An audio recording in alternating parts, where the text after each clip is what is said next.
આજે મિત્રો પ્લાન કર્યો છે બાઇક લઈને અંટાળિયા મહાદેવ અને સાગપુર ખોડિયાર માતાજીના દર્શન કરવા જવાનો. તો હું ને મારી વાઈફ બે જઈ રહ્યા છીએ માતાજીના દર્શન કરવા માટે, અંટાળિયા મહાદેવના પ્રસાદ લેવા માટે અને દાદાના દર્શન કરવા માટે. તો વિડીયો ગમતો હોય તો મિત્રો લાઇક શેર અને સબસ્ક્રાઈબ કરી નાખજો, કારણ કે આવા વિડીયો બનાવવામાં ઘણી બધી મહેનત થતી હોય છે. તો ચાલો હવે નીકળીએ, બાઇક લઈને સીધા પહોંચી જાય સાગપુર ખોડિયાર માતાજીના દર્શન.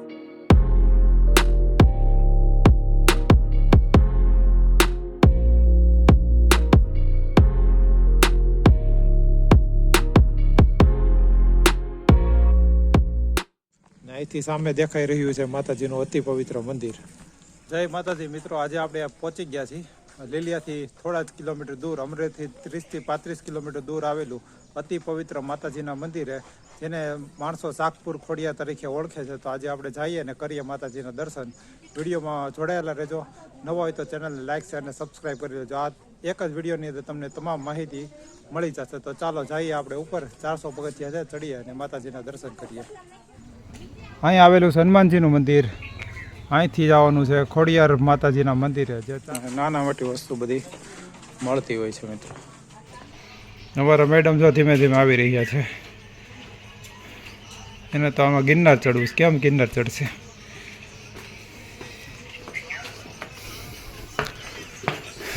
જય માતાજી.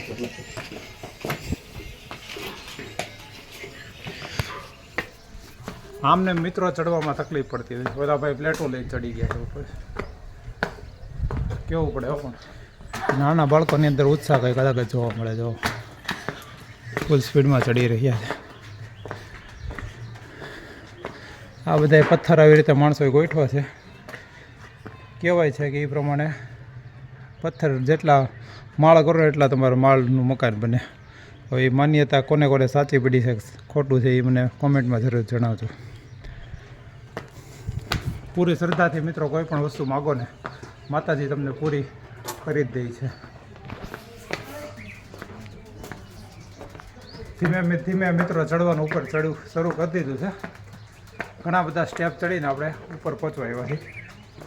રસ્તામાં નાના મોટા ઘણા બધા દેવી દેવતાઓના મંદિર આવે છે. અમે આવ્યા ત્યારે વરસાદ થોડો થોડો શરૂ હતો અને અત્યારે જો તડકો નીકળી ગયો છે. મિત્રો જોઈ શકો છો ઉપર પતરાના શેડ કરેલા છે, જેથી કરી યાત્રિકોને કોઈને તકલીફ ન પડે, તડકો કે વરસાદમાં કંઈ પ્રોબ્લેમ ન થાય. ને ધીમે ધીમે આપણે ઉપર ચડી રહ્યા છીએ. અત્યારે 400 સ્ટેપ કમ્પ્લીટ કરીને માતાજીના દર્શન કરશું. જેમ જેમ ઉપર ચડતા જઈશ તેમ તેમ માતાજીના દર્શન કરવાની આતુરતા વધતી જાય છે. કારણ કે બપોરના અત્યારે જોઈએ ને મિત્રો 11:30 જેવું ટાઈમ થઈ ગયો છે. ખૂબ જ સુંદર મજાના દર્શન કરવા માટે જઈ રહ્યા છીએ. વાતાવરણ એકદમ થઈ ગયું છે. ઘડીક વરસાદ, ઘડીક તડકો, એકદમ મસ્ત વાતાવરણ. જેમ જેમ ઉપર જાય જેમ તેમ કુદરતી સૌંદર્ય વધારે સારી રીતે જોવા મળી રહ્યું છે. ઓલમોસ્ટ 400 પગથિયા કમ્પ્લીટ કરીને પહોંચી ગયા છીએ માતાજીના દ્વારમાં. જો આ મંદિર છે. અહીંથી તમને કંઈક આ રીતનો વ્યૂ જોવા મળશે. જોઈ લ્યો, ચારેક ઓર ખેતરો, લીલુંછમ હરિયાળી જોવા મળશે. ચાલો જઈએ ઉપર ને કરીએ દર્શન. જો સામે વાળો રસ્તો દેખાય ને ત્યાંથી આપણે આવ્યા અંદર. આટલું દાદરા ચડીને સીધા પહોંચી ગયા છીએ. સામે છે એ સાગપુર ગામ છે. 1500-2000 માણસોની વસ્તી ધરાવે છે. ખૂબ જ સુંદર નાનું એવું ગામ છે.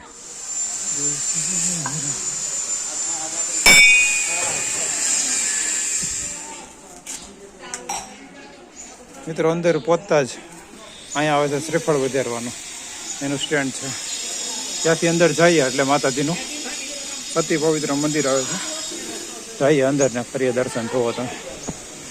ઘણા બધા શ્રદ્ધાળુઓ આવ્યા છે દૂર દૂરથી માતાજીના દર્શન કરવા માટે.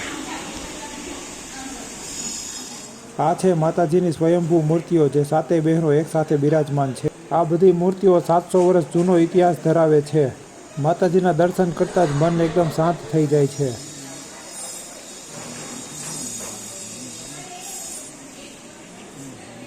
અહીં તમે જોઈ શકો છો એક નાનું એવું મંદિર છે જે અન્નપૂર્ણામાં બિરાજમાન છે.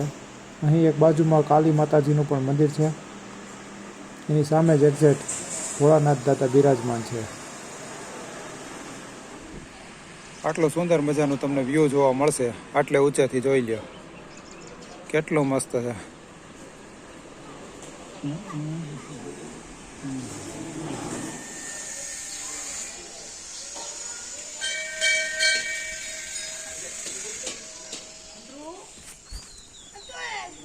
ખૂબ જ સુંદર અને પવિત્ર જગ્યા છે મિત્રો. અહીં દૂર દૂરથી ભક્તો આવે છે, માતાજીના આશીર્વાદ લે છે, પોતાની જાતને ધન્ય અનુભવે છે. 400 પગથિયા સ્ટેપ છે, કંઈ અઘરું નથી મિત્રો. તમે ગમે ત્યારે આવીને દર્શન કરી શકો છો. મંદિર આખો દિવસ ખુલ્લું હોય છે. તમે માતાજીના દર્શન કરીને તમારી જાતને ધન્ય અનુભવો છે. અહીં પહોંચતા જ ખૂબ જ સુંદર મજાના દ્રશ્ય તમને જોવા મળશે. કુદરતી સૌંદર્યથી ઘેરાયેલું આ મંદિર છે. જોવો તમે.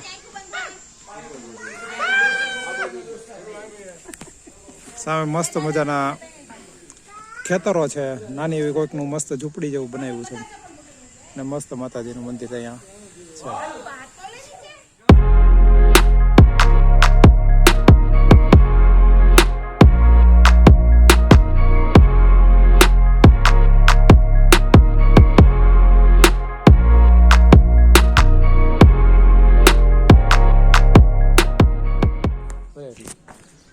માતાજીને મિત્રો 18 વરણ પૂજે છે. દૂર દૂરથી શ્રદ્ધાળુ અહીંયા આવે છે ને માતાજીના દર્શન કરે છે. નવરાત્રિની અંદર અહીં મંદિરની અંદર ખૂબ જ ભક્તોની ભીડ જોવા મળે છે ને વધારે ટ્રાફિક હોય છે.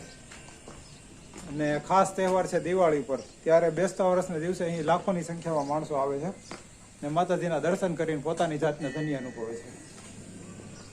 તમે પણ મિત્રો સન્ડેને દિવસે એવો પ્લાન કરો. અને આ મંદિર છે ને અમરેલીથી લગભગ 30 થી 35 કિલોમીટર દૂર આવેલું છે. ખૂબ જ સુંદર અને પવિત્ર જગ્યા છે. અહીં તમે આવો અને માતાજીના દર્શન કરો ને તમને ખૂબ જ મજા આવશે. ને જગ્યા એટલે એક નંબર છે. ફરવા લાયક પણ એવી સરસ છે અને માતાજીના દર્શન થશે તમને. સાંજના સમયે મિત્રો અહીંયા તમે આવો ને ત્યારે થોડુંક ધ્યાન રાખો, કારણ કે જંગલ વિસ્તાર હોય છે તો તમને ઘણી વખત એવું બની શકે ભાગ્યે જ સિંહ તમને જોવા મળી શકે છે. એટલે એનું પણ તમારે ખાસ સાવચેતીથી સાથે જ આવવું ને દર્શન કરવા મિત્રો. સાંજના સમયની વાત છે. અત્યારે તો તમે કઈ ચિંતા જેવું નથી, ગમે ત્યારે આવીને દર્શન કરી શકો છો. આપણે જોઈએ જો કે મેટ પડે તો જઈ આવશું. તમને મિત્રો કીડીઓના આવા રસ્તામાં રાફડા પણ જોવા મળશે. રસ્તામાં ચાલતા ચાલતા થાકી જાવ તો અહીંયા બેન્ચીસ છે, તમે આરામથી બેસીને અહીંયા તમારો થાક ઉતારી શકો છો. આ બાજુ પણ છે. એકદમ ઝાડ નીચે ઠંડકવાળું વાતાવરણ ને મજા આવે. ચોમાસાની અંદર આ જગ્યા 16 કળાએ ખીલી જાય છે ને ચોમાસામાં તમને અહીં મોરલાનો પણ અવાજ સાંભળવા મળશે. એકદમ પ્રાકૃતિક જગ્યા છે ને અદ્ભુત જગ્યા છે.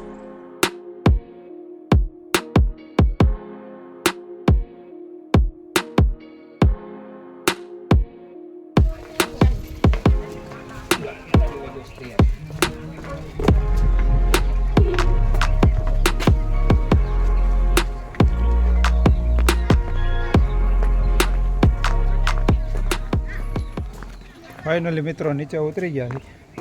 હવે જઈ રહ્યા છીએ બાઇક પાસે.